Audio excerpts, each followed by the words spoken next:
आप देख रहे हैं डे एंड नाइट न्यूज, निष्पक्ष और निडर।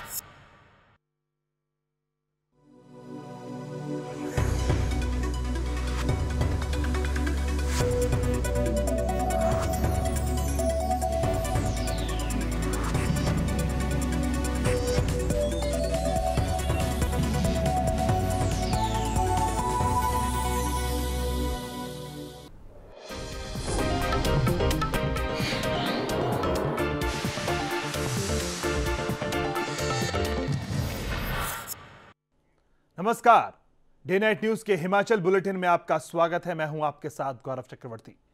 नालागढ़ से अवैध खनन का मामला सामने आया है। खनन माफियाओं पर नकेल कसना संबंधित विभाग और प्रशासन के लिए चुनौती बना हुआ है।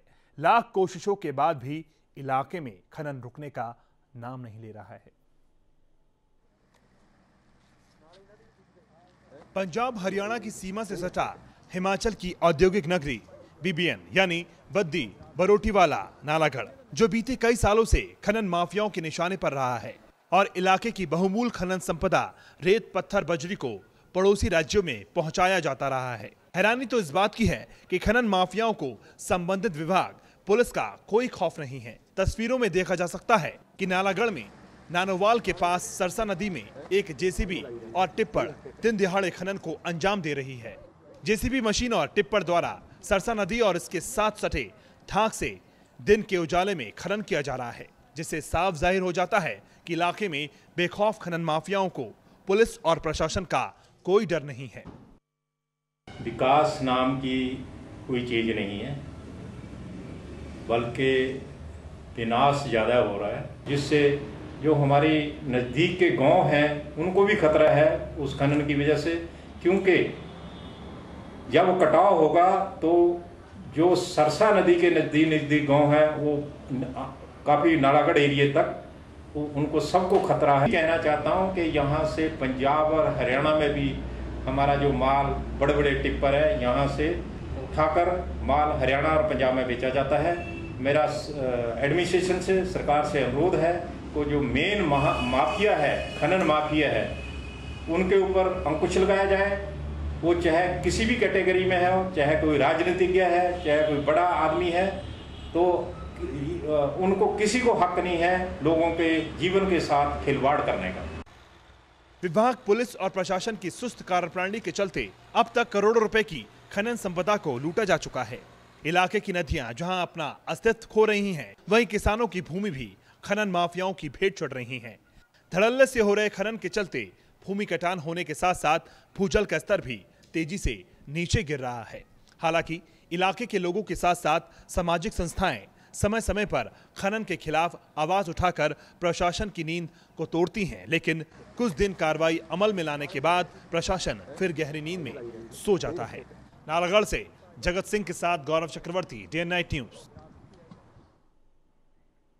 तो नालागढ़ में अवैध खनन जारी है, लेकिन प्रशासन इस ओर कोई ध्यान नहीं दे रहा है। बात करते हैं इस मामले पर जगत सिंह से। जगत, क्या कुछ मामला है ये, क्या कुछ कार्रवाई करी जाएगी प्रशासन की ओर से इस मामले में? जी गौरव, बताना चाहता हूँ आज दिन की बात है। आज सारा दिन वहां पे नानोवाल के पास टिप्पर और जेसीबीयां लगी रही, काम चलता रहा, लेकिन प्रशासन अधिकारी कोई भी मौके पर नहीं पहुंचा जी। जिस कारण आज देखा गया है कि जो सरसा नदी है उसमें ट्रैक्टर और जितने भी मतलब जेसीबी वगैरह है शरेआम दिन दिहाड़े लग रही है, लेकिन प्रशासन है जो नींद में सो रहा है। जी जगत, कितना नुकसानदायक है ये अवैध खनन प्रदेशवासियों के लिए? जितना जैसे कि ये रेत बजरी और पत्थर वहां से उठाए जाएंगे, एक तो जो जितने भी पुल्स हैं, पुल है जो जितने भी सबका रिवर के ऊपर वो नीचे होते जा रहे हैं, और दूसरा जो वन संपदा है उसको भी इसका नुकसान हो रहा है, किसानों की खेती को इसका नुकसान हो रहा है, पोल्यूशन इससे ज्यादा बढ़ रहा है, जिस कारण यहाँ के जो लोग हैं बीमारियों की चपेट में आने लगे हैं। लेकिन हिमाचल सरकार को बड़े बड़े दावे तो करती है हिमाचल सरकार के, हिमाचल में जो अवैध खनन है पूर्ण रूप से खत्म हो गया है, यहाँ पे अवैध खनन बंद हो गया, लेकिन उसकी जो पोल है बद्दी बरोटीवाला नालागढ़ में शरेआम देखी जा रही है, तो वो भी दिन दिहाड़े। हालांकि कुछ दिन पहले एसडीएम नालागढ़ लंदरी जैन ने कहा था, कुछ ट्रैक्टर उन्होंने पकड़े थे कि हमने अंकुश लगा चुके हैं 90% तक, जब से वो यहाँ पे उन्होंने ज्वाइन की है 90% तक उन्होंने इस पे काबू पा लिया गया। लेकिन उसका जो आज शरेआम दिन दिहाड़े एक जेसीबी और कुछ ट्रालीज वगैरह सामने देखने को मिली है, लोग मुझे लग रहा है कि कहीं ना कहीं इसमें कुछ प्रशासन की भी मिलीभगत के साथ ये कारोबार चल रहा है। जगत, क्या कोई बातचीत हो पाई है आपकी प्रशासन के अधिकारियों से इस मामले को लेकर? जी गौरव, मैंने आज कई बार एसडीएम नालागढ़ ललित जैन को फोन किया, लेकिन उन्होंने किसी भी फोन का उत्तर देना सही नहीं समझा, जिस कारण हमें भी लग रहा है कहीं ना कहीं उनका भी इनके साथ मिलीभगत चल रही है आपस में, जिस कारण इन जो बड़े ऐसे अवैध कारोबारी हैं उनके खिलाफ तो कोई कार्रवाई नहीं की जाती प्रशासन की ओर से। लेकिन जो छोटे किसान है, जो छोटे लेवल के लोग हैं, जो एक ट्रैक्टर अपने घर के लिए रेती या किसी बजरी की अपने के लिए लेके आते हैं घर के लिए, कुछ काम करने के लिए, मकान डलाने के लिए, उसके खिलाफ तो कार्रवाई ऑन दी स्पॉट हो जाती है। लेकिन जो बड़े खनन माफिया है, मोटे पेट वाले, उनके खिलाफ अभी तक गौरव कोई भी कार्रवाई देखने को नहीं मिली है। जगत, तमाम जानकारी के लिए आपका शुक्रिया। तो नालागढ़ में अवैध खनन जारी है, लेकिन प्रशासन इस ओर कोई ध्यान नहीं दे रहा। हमारे संवाददाता जगत ने कई बार इस मामले को लेकर एसडीएम को फोन करने की कोशिश की, लेकिन एसडीएम साहब ने हमारे संवाददाता का फोन उठाने की जहमत नहीं उठाई। बहरहाल ऐसे में ये साफ कहा जा सकता है कि अवैध खनन प्रशासन की मिलीभगत के साथ ही हो रहा है।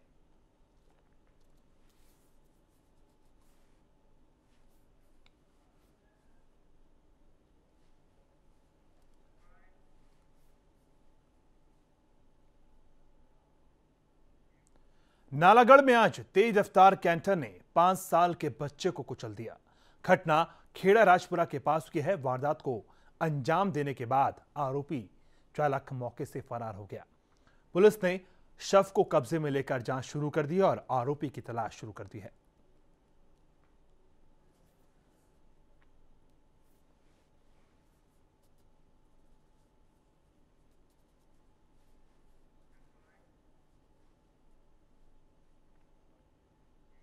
प्रदेश सरकार के खिलाफ पनौती रुकने के मामले में बीडीओ ने काले बिल्ले लगाकर अपना रोष व्यक्त किया।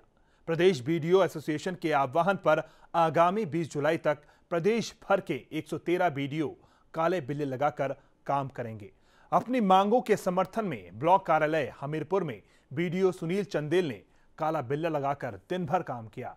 उन्होंने बताया कि सरकार की ओर से HAS कैडर में जाने के लिए कोटे में कटौती किए जाने से बीडीओ में गहरा रोष है और पिछले 10 सालों से भी बीडीओ को पदोन्नति नहीं मिल पाई है। उन्होंने कहा कि अगर अब भी ठोस हल नहीं निकाला गया तो 21 जुलाई को प्रदेश भर के बीडीओ सामूहिक अवकाश पर रहेंगे।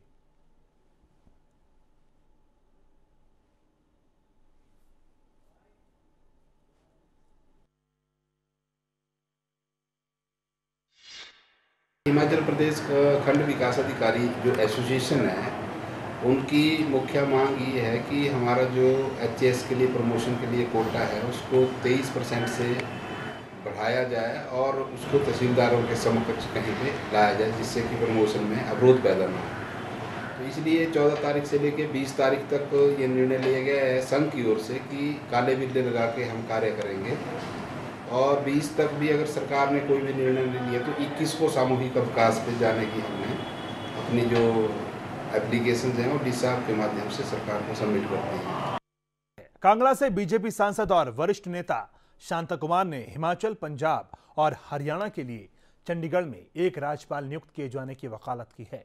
शांता ने सोमवार को कहा कि इससे सरकारी खर्चा भी कम होगा। उन्होंने कहा कि अगर एक राज्यपाल की नियुक्ति से काम चल सकता है तो इस पर गंभीरता से विचार करना चाहिए। शांता कुमार ने कहा कि खर्चों पर लगाम लगाने के लिए ऐसे कदम उठाने होंगे जिससे जनता में अच्छा संदेश जाए। इसके साथ ही शांता कुमार ने अपने राज्यपाल बनने संबंधी तमाम कयासों पर पूर्ण विराम लगाते हुए कहा कि वह राज्यपाल नहीं बनेंगे। उन्होंने कहा कि रेल किराया बढ़ाए जाने पर उन्होंने प्रधानमंत्री नरेंद्र मोदी को पत्र लिखकर कहा था कि कुछ ऐसे कदम उठाए जाने चाहिए जिससे जनता में ये संदेश जाए कि प्रशासनिक स्तर पर भी बचत की जा सकती है।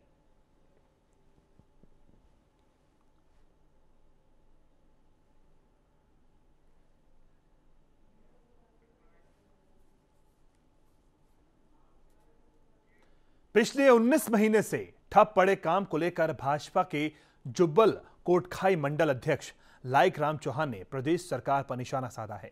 उन्होंने कहा है कि सेब सीजन शुरू होने वाला है, लेकिन अब तक सरकार की तरफ से इसकी कोई तैयारी नहीं की गई है। लाइक राम चौहान ने विधायक रोहित ठाकुर पर उनके नजदीकी कांग्रेस नेता को संरक्षण देने का आरोप लगाया है, जिनसे हाल ही में अटल वाजपेयी इंजीनियरिंग कॉलेज कुम्मा में अतिक्रमण करके सरकारी संपत्ति को नुकसान पहुंचाया था।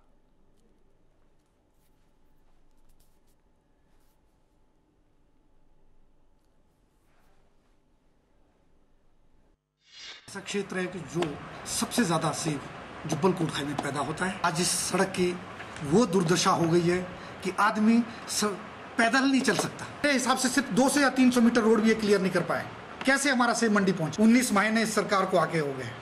आप ये देखिए, सेब सीजन के लिए 10 या 15 दिन का समय बाकी रह गया है। प्रशासनिक जो कि एक मीटिंग हुआ करती थी, प्रशासन की तरफ से कोई भी मीटिंग कॉल नहीं की गई।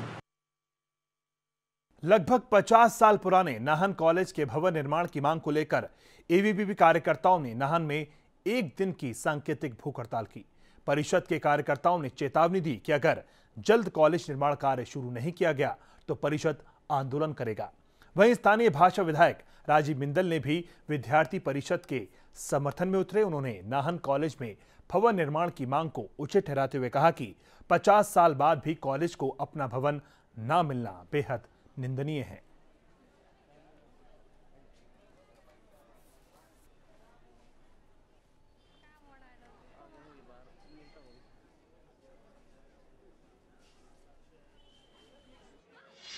हमारे जो ये बिल्डिंग है, हमारी कॉलेज को बने हुए 50 साल हो गए हैं। अभी गोल्डन जुबली भी मनाया गया इसका।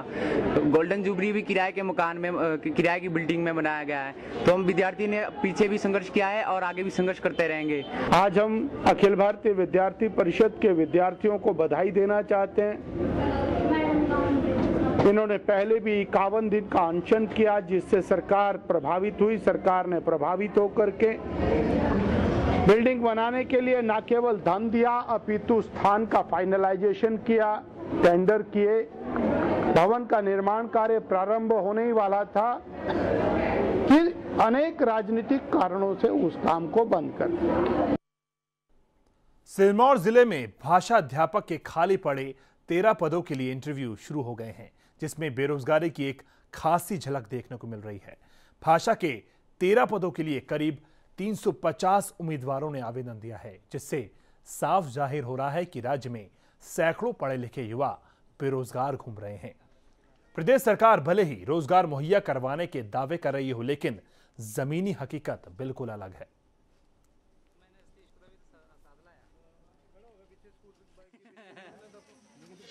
आज से ये इंटरव्यू शुरू हैं। आज Nahan block Nahan employment exchange जो आए हुए हैं कैंडिडेट्स, उनका इंटरव्यू है। कल और परसों जो पौंटा साहिब से हैं वहाँ से, और 17 तारीख को कमरू एम्प्लॉयमेंट एक्सचेंज से, फिर 18 को ये सगड़ा, सराहन और राजगढ़, इनके इंटरव्यू जो है 18 को रखे हुए हैं। शिलाई एम्प्लॉयमेंट एक्सचेंज जो नाम आए हुए हैं वो 19 तारीख को हैं। विद्युत पेंशनरों के बाद अब नाहन में सेवानिवृत्त अध्यापक संघ ने राज्य सरकार पर अनदेखी का आरोप लगाया है। संघ का कहना है कि उन्हें समय पर मेडिकल बिलों की अदायगी नहीं हो रही है, जिससे उन्हें भारी परेशानियों का सामना करना पड़ता है। अध्यापक संघ की माने तो वो पहले भी इस समस्या को लेकर सरकार के सामने उठा चुके हैं। उनका यह भी आरोप है कि कई स्कूलों के मुख्य अध्यापक मेडिकल बिलों की रिपोर्ट समय पर नहीं भेजते हैं, जिस वजह से उनकी परेशानियां और बढ़ रही हैं।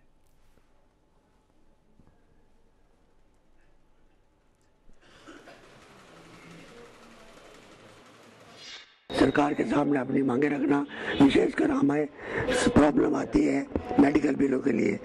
जहाँ तक डिप्टी डायरेक्टर एलिमेंट्री और सेकेंडरी का सवाल है, बिल हो जाते हैं, लेकिन कई डीडीओज, मुख्य अध्यापक, प्रधानाचार्य समय पर मांग नहीं करते, जिसके कारण हमें बहुत समस्या के सामने खड़ा करता है। मेडिकल बिलों का जो भुगतान है वो समय पर नहीं हो पाता, और मैं इसके लिए सरकार से बार बार अनुरोध भी कर चुके हैं और अब भी अनुरोध करता हूं कि मेडिकल का जो बजट है वो समय पर संबंधित अधिकारियों को या कार्यालयों को भेज दिया जाए ताकि सेवानिवृत्त कर्मचारियों को किसी प्रकार की दिक्कत न आए। शक्तिपीठ भलई माता मंदिर में शनिवार रात हुई चोरी की घटना में लापरवाही बरतने को लेकर 3 कर्मचारियों पर विभागीय कार्रवाई की गाज गिरी है। जिला पुलिस कप्तान डॉक्टर DK चौधरी ने भलई माता मंदिर चोरी मामले में गैर जिम्मेदाराना रवैया अपनाते हुए ड्यूटी में लापरवाही बरतने के आरोप में 3 कांस्टेबलों को निलंबित कर दिया है। आरंभिक जांच में जिला पुलिस कप्तान ने 3 कांस्टेबल को ड्यूटी में लापरवाही बरतने का आरोपी पाया है, जिन्हें ड्यूटी को सही तरीके से नहीं निभाया, जिस कारण जिला की सीमा के बाहर जाने में कामयाब हो गए। 3 कांस्टेबल को तुरंत प्रभाव से निलंबित किए जाने के आदेश थमा दिए गए हैं। वहीं प्रसिद्ध शक्तिपीठ भलई माता मंदिर में मूर्ति चोरी के प्रयास के मामले में पुलिस ने मुख्य आरोपी को पंजाब से गिरफ्तार कर लिया है। पुलिस मामले में संलिप्त अन्य 4 आरोपियों की तलाश में जुटी है। पुलिस का दावा है कि जल्द ही अन्य आरोपियों को भी गिरफ्तार कर लिया जाएगा।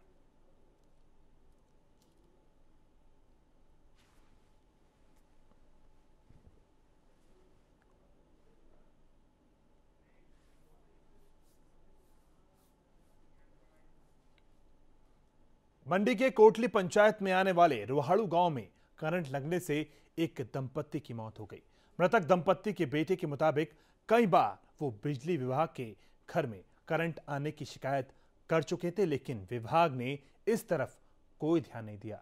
मृतक के बेटे के मुताबिक उसकी मां जैसे ही कपड़े सुखाने के लिए तार पर कपड़े डालती थी, वैसे ही वो करंट की चपेट में आ गई और जैसे कि उसने पिता ने उसे बचाने की कोशिश की, उनके पिता को भी जान से हाथ धोना पड़ा। कल जैसे बारिश हुई तो बारिश की वजह से मतलब जैसे मदर और फादर जो है तो मतलब फादर बाहर बैठे थे और मदर जो है कपड़े धो रही थी। कपड़े धोने के बाद जो है मतलब जैसे उस तार पे डाउन गई तो उस पर जो है करंट आ गया। करंट आने के बाद जो है मतलब फादर ने सोचा कि मतलब कि ये जो है तो मतलब इसको चक्कर आया होगा। वो जो पकड़ने गया तो वो भी फंस गया उसके साथ। घर में कोई नहीं थे, छोटे बच्चे थे। प्रदेश में जहां रूसा के खिलाफ कॉलेजों में धरना प्रदर्शन और भूख हड़ताल की जा रही है, वहीं सोलन के राजकीय महाविद्यालय में भी रूसा के खिलाफ एबीवीपी के छात्रों ने नारेबाजी की और वहीं भूख हड़ताल पर बैठ गए। रूसा के खिलाफ बोलते हुए एबीवीपी के छात्र नेताओं ने कहा कि कॉलेजों में तीसरे सेमेस्टर के प्रवेश शुरू हो गए हैं, लेकिन अब तक पहले सेमेस्टर का रिजल्ट घोषित नहीं हो पाया है। गौरतलब है कि प्रदेश सरकार ने 2 साल पहले प्रदेश के कॉलेजों में राष्ट्रीय उच्च स्तर शिक्षा अभियान यानी रूसा को लागू किया है, जिसका कि इन दिनों बड़े स्तर पर विरोध हो रहा है।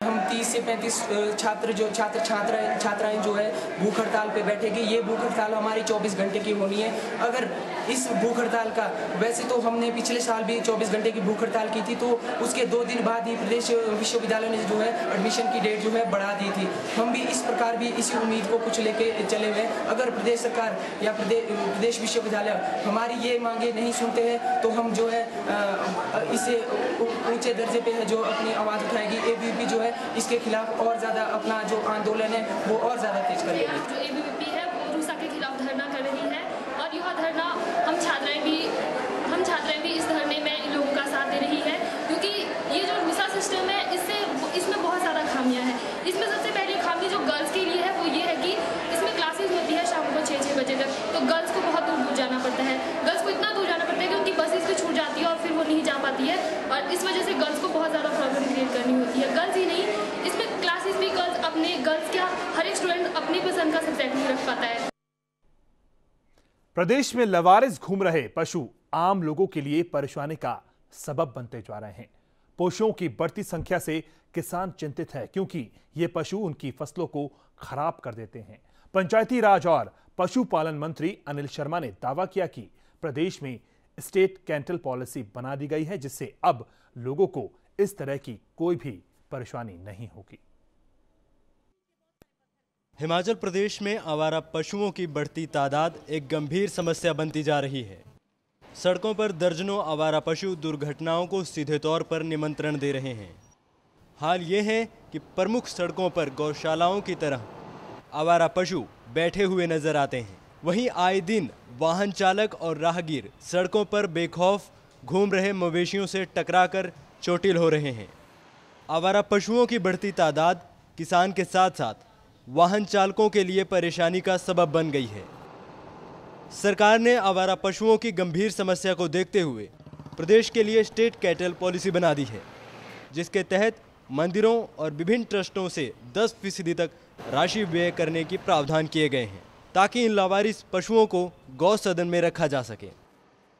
माननीय मुख्यमंत्री जी ने और हमने कैबिनेट के अंदर स्टेट कैटल पॉलिसी जो है पहली बार बनाई है। स्टेट कैटल पॉलिसी क्या है कि दूध जब तक जो है एनिमल दूध देता रहे, प्रोडक्टिव है, तब तक तो लोग इस्तेमाल करते हैं, नहीं तो सड़कों पे छोड़ देते हैं। और इस स्टेट कैटल पॉलिसी के हिसाब से हम पहली बार हिमाचल के अंदर जितने भी हमारे मंदिर हैं, जितने भी ट्रस्ट हैं, उनके माध्यम से लगभग हम 10% पैसा उनसे लेंगे। और ये हमारा प्रयास है कि जो हमारे जानवर हैं वो अच्छी जगह से रहें और गौ सदन बने।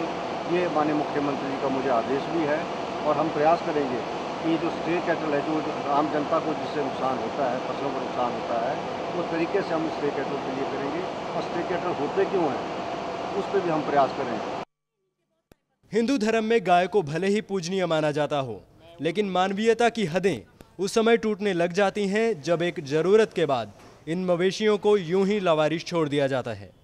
और सरकार की स्टेट कैटल पॉलिसी बनने के बाद भी उसका असर प्रदेश में नहीं दिखाई पड़ता। रामपुर से विशेषर नेगी के साथ Subhash Chandra, day night news. तो हिमाचल के इस बुलेटिन में फिलहाल इतना ही, लेकिन डे नाइट न्यूज में खबरों का सिलसिला जारी है। आप देखते रहिए। नमस्कार। खबरों की दुनिया में आइए, हमारे साथ कहीं भी और कभी भी जुड़िए। हम मिलेंगे फेसबुक पर, हम दिखेंगे यूट्यूब पर, हमें फॉलो कीजिए ट्विटर पर। खबरों के साथ बने रहिए रात दिन।